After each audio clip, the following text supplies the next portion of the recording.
Well, George, I understand that your radio program is the #1 program in the nation right now. You about ready to make the switch over to television? I am ready, but I'm not sure about Gracie. What do you mean? Well, she's just a little nervous.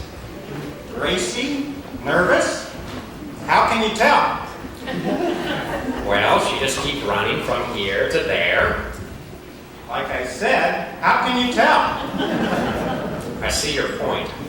Watch it. Here she comes now.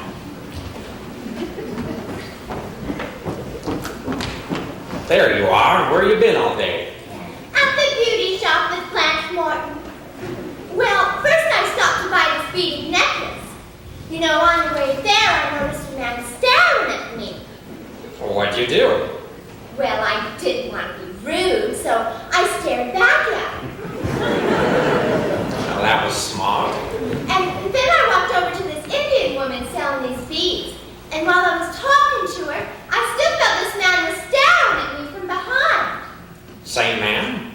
I didn't want to be conspicuous by turning around, so I bent way back and peeked at him over the top of my head.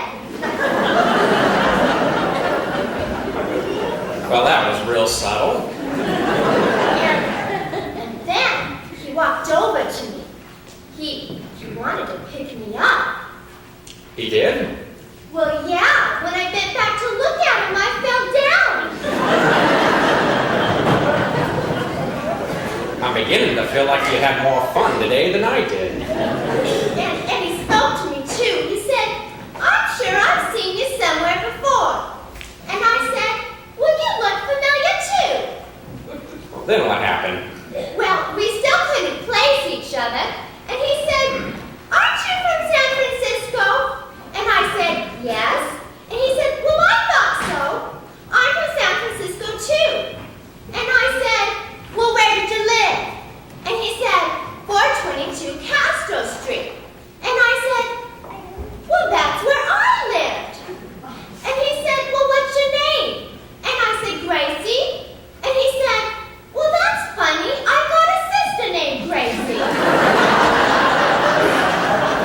And then I said, "Well, what's your name?" And he said, "Harry." And I said, "Well, that's funny. I've got a brother named Harry." Then the Indian woman gave me these beads and I left. You left. Yeah, I never did find out who that man was. Gracie, Harry is your brother.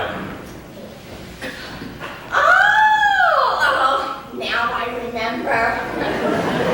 Well, dear, how do you like my hair? Oh, it's beautiful. Blanche and I went to a new beauty shop called Francois. Sounds classy. Oh, it is. When you walk in, Francois bows and kisses your hand and then takes you over to a booth and personally creates a hairstyle just for you.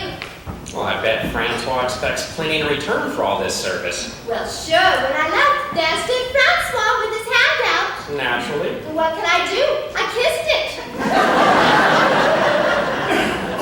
You, kissed it? Mm-hmm. Francois seemed surprised. I guess most women don't know what to do. Yeah, but they can't make them too continental for you, kid. You know, I saw lots of friends at the beauty shop today. Mary Livingston was there getting a dye job. Hold it. Gracie. You shouldn't say things like that. I'm sure Mary wouldn't want her friends to find out. Well, they know about it. Does Jack Binney know? Well, he ought to. It was his hat. I should have guessed. And there was a young, beautiful woman there, too, but she was having man troubles. Man troubles. Yes. Her boyfriend left her for another woman. A blonde. A blonde, Trouble for sure. Well, what is she gonna do? Oh, she's gonna move to a place without no men. Just women. That should solve the problem. But Gracie, you said that she was young and beautiful, and now she wants to move to a place where there's only women? Well, as if she wants to have a family someday. What about the children? Oh, that's easy. She'll hire a babysitter. Well, they certainly did a nice job on you, honey. I've never seen your hair more curly. Well, it ought to be curly. I had 2 permanents. Why two?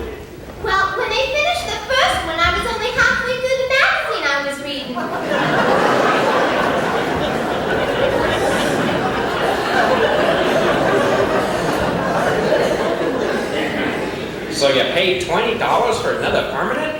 Why not just go to the newsstand and buy the magazine? Well, why waste all that money? At the beauty shop, I read it for nothing. Nothing, I see. Oh, it's a wonderful magazine, George. It has all the latest news and gossip. It's called Dirt. Dirt. Mm-hmm. Guess you haven't heard of it. It's more of a woman's magazine. Yeah, sounds like it. It doesn't give any names. It just gives you hints. But if you're real smart, you can figure them out. So naturally, I didn't have any trouble. Nah, For example, here's one hint it gave. What famous Swedish star, whose name begins with B-E-R-G, is practically inseparable from what celebrity of another nationality? well, that's very hard to figure out. But I did it. It's Bergen and McCarthy. You're too small for them, honey. I would have guessed Ingrid Bergman and Roberto Rossellini. That just goes to show the difference between us, George. Look, from now on, do your reading at the public library. It's better and cheaper. The public library? Yes, that large building near the post office. Yes, I know where it is. I ought to. You stood me up there one night. I did? You and Georgie Jessel. We had dinner at his house, and after dinner you said, Gracie, we'll meet you in the library for coffee. Oh, so that's where you went. Wait. I know you did. I did too. Wondering what happened to you. Gracie, the public library is strictly a place where they keep books, and I wish you would start reading them. That's the best way in the world to improve your mind. Oh, all right, George. After the Sullivan show, I'll change my clothes and go over there, but just between you and me, do you really think my mind can stand improvement? I wouldn't even wait to change clothes. I'd go now. Say goodnight, Gracie.